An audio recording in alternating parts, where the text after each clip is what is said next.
مومنو بے کسو بے یار ہے مظلوم حسین، مومنو بے کسو بے یار ہے مظلوم۔ اعوذ باللہ من الشیطان الرجیم، بسم اللہ الرحمن الرحیم۔ پناہ مانگتا ہوں اللہ کی شیطان مردود سے۔ شروع کرتا ہوں اللہ کے نام سے جو بڑا مہربان اور مسلسل رحم کرنے والا ہے۔ قائم ٹی وی کراچی اسٹوڈیوز سے آپ کا میزبان اقبال حیدر ندیم حاضر خدمت ہے اور سلام عرض کرتا ہے۔ حق کا سفر تاریخ کے آئینے میں اس سلسلے کا آج 7واں پروگرام پیش خدمت ہے۔ آج بھی سفر ہے، اس کو یوم اربعین بھی کہا جاتا ہے۔ آج کے دن دنیا بھر میں امام عالی مقام علیہ السلام سے اپنی دلی عقیدت کا اظہار کرنے والے مجلس چلم منعقد کرتے ہیں، جلوس برآمد ہوتے ہیں اور اپنے اپنے عقیدے کے حساب سے اپنی دلی عقیدت کا اظہار کرتے ہیں۔ روحوں میں بس گئی ہے عقیدت حسین کی، سینوں میں دل ہے، دل میں ہے تربت حسین کی۔ فرش عزا ہے میرے لیے غم کی جانماز، اشکوں سے کر رہا ہوں عبادت حسین کی۔ اس وقت ہمارے اسٹوڈیوز میں اس ملک کے ممتاز عالم دین، عالمی شہرت یافتہ خطیب عالی جناب مولانا محمد اور نقوی صاحب تشریف فرما ہیں۔ آئیے ان سے اربعین کے سلسلے میں کچھ گفتگو کرتے ہیں۔ السلام علیکم السلام ورحمۃ اللہ۔ مزاج علی، الحمدللہ۔ قبلہ سب سے پہلے میں آپ کا شکریہ ادا کروں گا کہ آپ نے ہمیں اس پروگرام میں اپنا قیمتی وقت دیا اور آپ تشریف لائے۔ سب سے پہلے آپ ہمیں یہ بتائیں کہ اربعین لفظ جو ہے یہ کس سے بنا ہے، اور امام حسین علیہ السلام کا چیلم جو ہے کب سے منایا جا رہا ہے، اور آج پوری دنیا میں ہر جگہ یہ جلوس برآمد ہوتے ہیں اور ہر مذہب کے، ہر ملت کے، ہر قوم کے لوگ اپنی دلی عقیدت کا اظہار کرتے ہیں۔ ماشاءاللہ، خداوند متعال آپ اقبال حیدر ندیم صاحب کو، آپ کے قائم ٹی وی کے تمام خدمتگاروں کو، پس کیمرہ تمام لوگوں کو ہر بلا و مصیبت سے محفوظ رکھے، اور میں آپ کا شکر گزار ہوں کہ آپ نے مجھے اس عظیم دن کی مناسبت سے کچھ گزارشات عرض کرنے کی سعادت بخشی۔ گزارش یہ ہے کہ اربع جو ہے وہ 4 کو کہتے ہیں، جی، اربعین جو ہے وہ 40 کو کہتے ہیں، اور کیونکہ اربعین کا لفظ ہے ہماری اردو زبان میں 40 سے مشتق ہے، یعنی 40، اربعین یعنی 40واں دن۔ یہ عربی زبان کا لفظ، عربی زبان کا لفظ گنتی میں آتا ہے شاید۔ ہاں، یہ گنتی میں بھی مطلب اس کو استعمال کرتے ہیں، لیکن جیسے کہ ہمارے یہاں اربع 4 کو کہتے ہیں، اور اس کے بعد اسی طرح سے اربعین 40 کو کہتے ہیں۔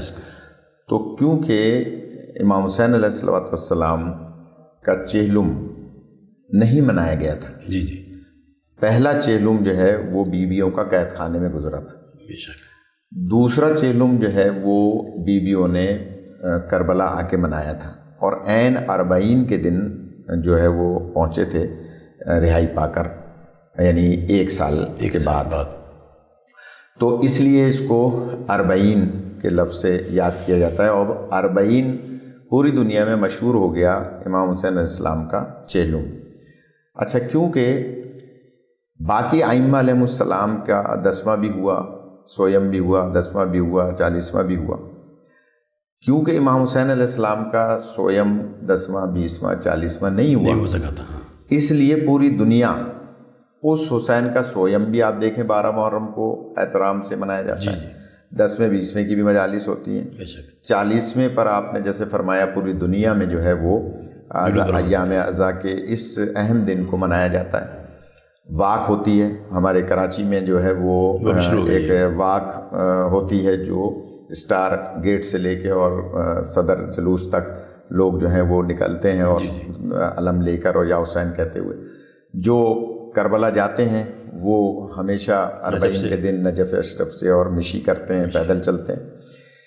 تو یہ لفظ اربعین جو ہے وہ 40 سے گویا عربی میں 40 کو کہتے ہیں، تو 40ویں کے دن جا کر تمام خراج عقیدت پیش کرتے ہیں امام حسین علیہ السلام، اور یہ سلسلہ شروع ہی 1 سال بعد پہلا اربعین جناب زینب عالیہ السلام اللہ علیہ نے، مولا سجاد علیہ السلام نے، اور صرف 10 بیویاں رہ گئی تھیں کہ جنہوں نے آ کر کربلا میں پہلا اربعین کیا تھا۔ اچھا، اس کے بعد پھر اربعین کیونکہ بیوی کی سنت قرار پایا، اور جناب زینب عالیہ کی سنت میں یہ دن پوری دنیا میں چیلم کے طور پہ منایا جاتا ہے۔ آپ نے دیکھا ہوگا مولا علی علیہ السلام کا چیلم نہیں مناتے، مولا حسن علیہ السلام کا چیلم 10واں 20واں نہیں مناتے، کیونکہ ان کی اولاد نے وہ منایا۔ لیکن یہ غریب مظلوم امام ایسے ہیں کہ جن کے یہ ایام نہیں ہوئے، تو اب پوری دنیا میں وہ ایام منائے جاتے ہیں، اور یہی سبب ہے کہ ہم دیکھتے ہیں کہ لاکھوں کی تعداد میں لوگ جو ہیں وہ کربلا جا رہے ہوتے ہیں، کروڑوں کی تعداد میں کربلا جا رہے ہوتے ہیں، زیادہ جاتے ہیں شاید، جی بالکل، اب تو نہیں، عاشور سے بہت زیادہ ہوتی ہے۔ کربلا میں جو یہ کروڑوں کی تعداد میں اربعین پہ لوگ جاتے ہیں، یہ اللہ کو دل کی آنکھوں سے دیکھنے جاتے ہیں۔ یہی سبب ہے کہ وہاں صرف مسلمان ہی نہیں، آپ دیکھیں کہ عیسائی اپنا وہ نشان لیے چل رہے ہوتے ہیں، سکھ آئے ہوئے ہوتے ہیں، ہندو آئے ہوئے ہوتے ہیں، بوہری آئے ہوئے ہوتے ہیں، بہت سارے فرقوں کے لوگ جو ہیں وہاں آئے ہوئے ہوتے ہیں، اور ان کی زبان پہ یا حسین یا حسین۔ تو اربعین جو ہے وہ ایک ایسی یادگار ہے جو منسوب ہے جناب زینب عالیہ السلام اللہ علیہ سے، اس لیے کہ بی بی نے سب سے پہلے گویا اربعین برپا کی تھی کربلا جا کر۔ تو امام حسین علیہ السلام کی بہن کی یہ یاد ہے، یادگار ہے، اور اس کو پوری دنیا منا کر اپنا خراج پیش کرتے ہیں، اپنی عقیدت پیش کرتے ہیں، یہ بتانے کے لیے کہ وہ حسین جس کا کوئی گویا جنازہ اٹھانے والا نہیں تھا، آج ہم کروڑوں کی تعداد میں جا کے اس حسین کو سلام پیش کرتے ہیں۔ شام میں بھی اس کا بہت زیادہ جی ہاں دن منایا جاتا ہے۔ سنا ہے کہ جس طرح سے کربلا میں لوگ جمع ہوتے ہیں، اس سے کہیں زیادہ شاید شام میں نہیں، اربعین کے دن تو سب سے زیادہ مجمع کربلا میں ہوتا ہے، اس کے بعد مجمع جو ہے شام میں ہوتا ہے، شام میں بھی، کیونکہ اس بی بی کو خراج عقیدت پیش کرنا ہے کہ جس کی وجہ سے گویا کربلا ہوئی اور کربلا بچی اور زندہ ہے، اور یہی سبب ہے کہ بی بی زینب سلام اللہ علیہ کی قربانی معمولی قربانی نہیں ہے۔ بے شک لوگ اکثر سوال کرتے ہیں کہ آخر وہ کیا بی بی میں خاصیت تھی کہ جس کی وجہ سے آج تک لوگ کربلا کو یاد کر رہے ہیں۔ بی بی خطبات جو ہیں وہ بڑے جی ماشاء اللہ، جی عجیب و غریب خطبات ہیں، کبھی انشاءاللہ اس پہ ہم پروگرام کریں گے جو علیحدہ بی بی کے خطبات، کہ بی بی نے کس انداز سے یزید سے جب گفتگو کی ہے تو بی بی کا انداز کیا تھا، جب ابن زیاد سے گفتگو کی ہے تو کیا انداز تھا، جب بی بی نے اور درباروں میں خطبے دیے ہیں تو کیا انداز تھا۔ مولا سجاد علیہ السلام کی گفتگو کو بار بار جو ہے وہ روکتے تھے سپاہی، یزید کے سپاہی، تو بی بی بیچ میں خطبہ دے کے کیسے اس کو تسلسل قائم کرتے ہیں۔ تو جی بریک لے لیں ذرا پلیز۔ جی بسم اللہ۔ ہاں، وقت ہے بریک کا۔ مومنوں بے کسو بے یار ہے مظلوم حسین، مومنوں بے کسو بے یار ہے مظلوم حسین۔ ہم اپنی گفتگو کا سلسلہ وہیں سے شروع کرتے ہیں۔ جی قبل آپ ارشاد فرما رہے تھے۔ ہاں، میں عرض کر رہا تھا کہ اربعین ایک ایسا یادگار موقع اور دن ہے کہ پوری دنیا کو سوچنے پہ مجبور کرتا ہے بے شک کہ یہ کروڑوں کی تعداد میں لوگ جو وہاں جا رہے ہیں تو وہاں کیا کرنے جا رہے ہیں۔ میں ایک اکثر مثال دیا کرتا ہوں کہ بی بی نے نہ صرف اپنے خطبات سے، نہ صرف اپنی قربانی سے، نہ صرف ظالم اور جابر یزید جیسے شخص سے بی بی نے گفتگو فرما کر اس کے آباء و اجداد کے شجرے بتائے، بی بی نے اپنی عظمت کیسے بتائی، ان کی کس طرح سے مذمت کی۔ اس کے علاوہ عام طور پر ایک سوال ہوتا ہے کہ جب بی بی رہائی پا کر اربعین کے دن کربلا تشریف لے آئی، اس کے بعد 3 دن وہاں بی بی نے گریہ فرمایا، اور 3 دن تک وہاں جو قیام فرما کے اور قبروں پر گریہ کیا، اور پھر واپس مدینے تشریف لے گئیں، اور مدینے میں جا کے آپ نے مدینے شہر کو گویا آباد کیا دوبارہ. پھر دوبارہ بی بی کیوں شام گئیں؟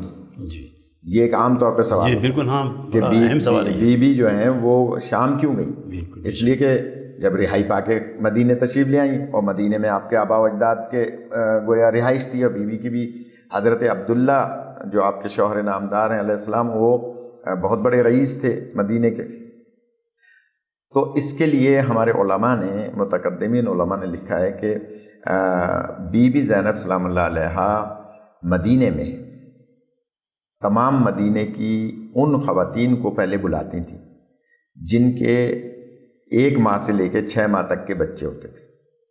انہیں بلا کر اور ان کے سامنے شہزادہ علی اصغر کی شہادت بیان فرماتی تھی، اور فرماتی تھی کہ میرے بھائی نے کس طرح سے علی اصغر کی قربانی دی.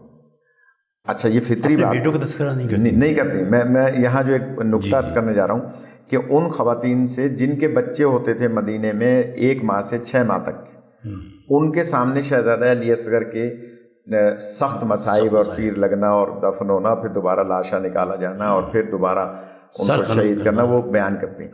تو وہ خواتین چیخ چیخ کے روتی تھی، اور وہ پھر اپنے گھروں میں جا کے اپنے شوہروں کو جو ہے وہ ان سے مذمت کرتی تھی اور کہتی تھی تم لوگ بے غیرت ہو کہ علی کی بیٹی یہ اتنے مصائب جھیل کے آئی ہے. دوسرے دن کیا کرتی تھی کہ ان ماؤں کو بلاتی تھی جن کے کڑیل جوان ہوتے تھے، اور ان کے سامنے شہزادہ علی اکبر کے مصائب پڑھتی تھیں اور خود گریہ فرماتی تھی، اور وہ عورتیں چیخ چیخ کے روتی تھیں. وہ جا کر اپنے شوہروں کو غیرت دلاتی تھی. پھر بیوی ان بچیوں کو بلاتی تھی جو شاید جناب سکینہ کی ہمسن تھی، اور ان کو جناب سکینہ کے مصائب اور ان کے پھر کوفہ اور شام کی قید خانوں کے مصائب اور بیوی سکینہ کا قید خانے میں شہادت بتاتی تھی. وہ بچیاں چیخ چیخ کے روتی تھیں اور اپنے باپوں کو اور ماؤں کو جا کر غیرت دلاتی تھی. تو مدینے میں ایک انقلاب بپا ہو گیا.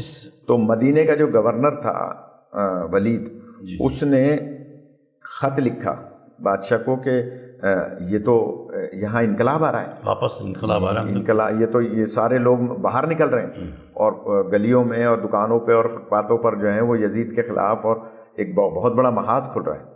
اچھا، بی بی اس وقت تہجد کی نماز میں دعا فرماتی تھی کہ یا اللہ کوئی ایسا سبب بن جائے کہ مجھے مدینے سے نکال دیا جائے.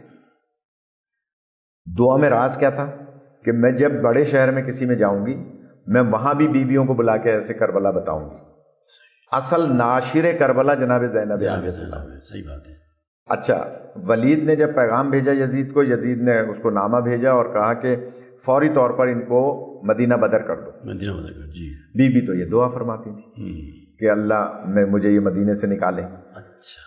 تو مولا سجاد اور بی بی زینب سلام اللہ علیہ پھر کیونکہ مولا بیمار تھے، اور اسی عالم میں پھوپھی کو لے کے جہاں ان کو بھیجا جاتا تھا ملک بدر، شہر بدر کر کے، تو بی بی پھر تو تاریخ میں ملتا ہے کہ 7 بڑے شہروں میں اور 17 چھوٹے گاؤں میں بی بی نے جا جا کر کربلا کا پیغام دیا، اسی طرح سے مصائب کربلا بیان فرمائے.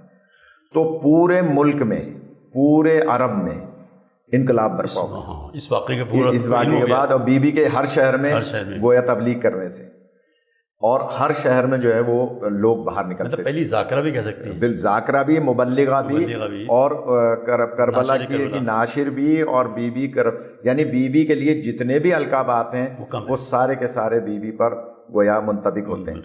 تو اس کے بعد جب دیکھا یزید نے کہ تو پورے ملک میں انقلاب برپا ہو رہا ہے، تو اس نے واپس شام بی بی کو جو ہے وہ بلایا، اور شام میں پھر بی بی اس باغ میں تشریف لے گئی تھی جو باغ خود جناب عبداللہ کا خریدا ہوا باغ تھا.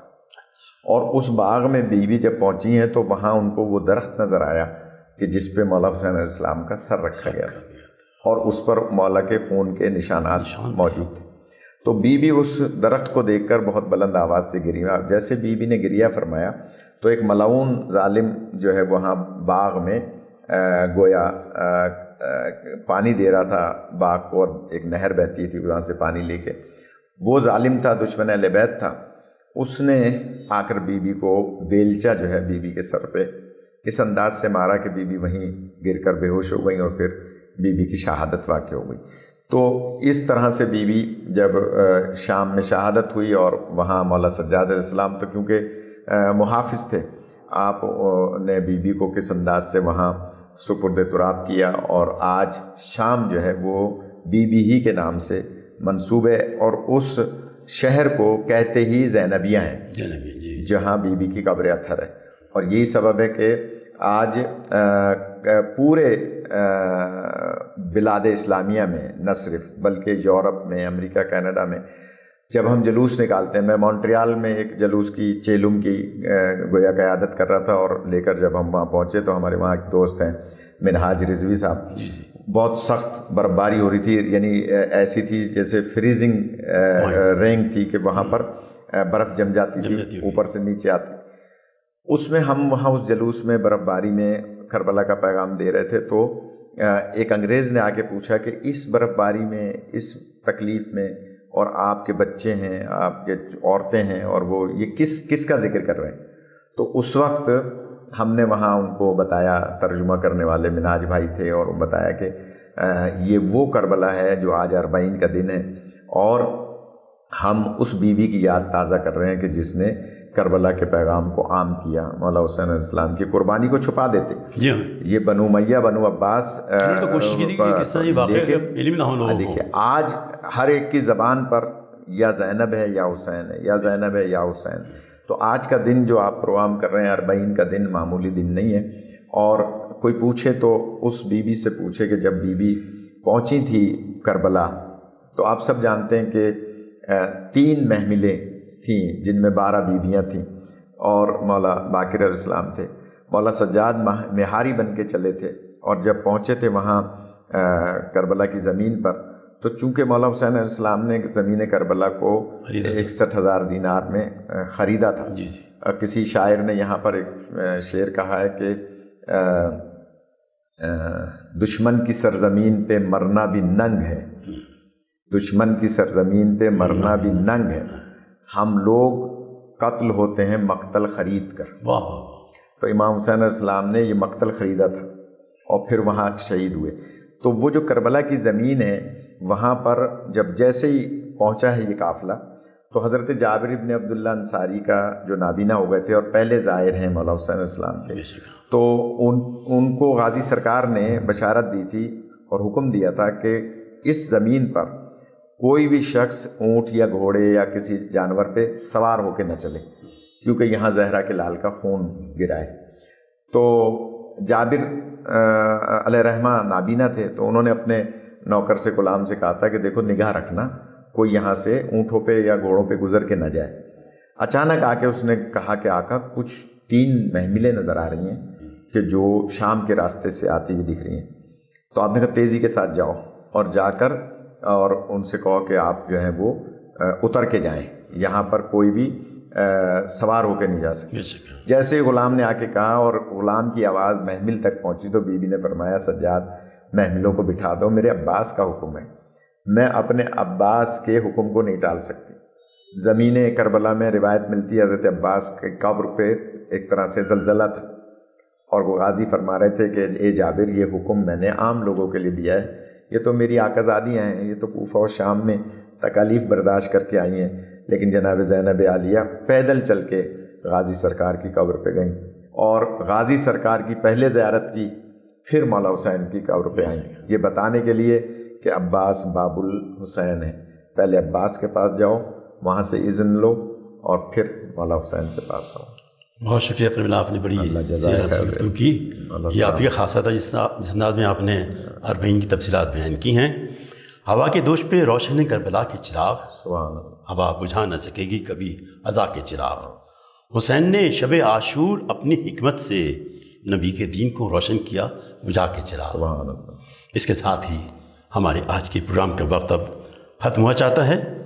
قائم ٹی وی کراچی اسٹوڈیو سے آپ کا میزبان اقبال حیدر ندیم آپ سے اجازت چاہتا ہے۔ اللہ حافظ۔ میں آن محمد کی ماں ہوں اور بالوں کی سفیدی کا سبب پوچھو نہ مجھ سے، اور ان آنکھوں نے دیکھے ہیں ستم کرب و بلا کے۔ گھر لٹ گیا سارا، پہچان